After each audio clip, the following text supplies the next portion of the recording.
This is the final result.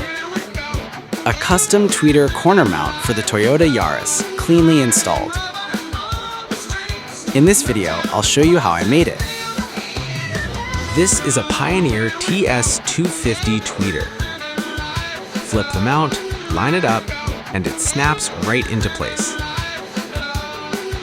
First, I remove the original corner panel from the car, carefully without forcing anything.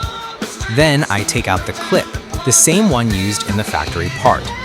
That clip goes straight into the 3D printed mount, keeping the original mounting system. Once it's ready, the piece fits perfectly into place with no cutting or drilling. To finish, I add the perforated cover, which allows the tweeter sound to pass through cleanly. This cover needs to be glued using any adhesive suitable for car interiors.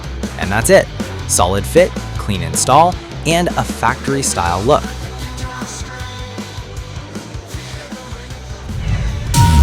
If you liked this project, drop a like and see you in the next video.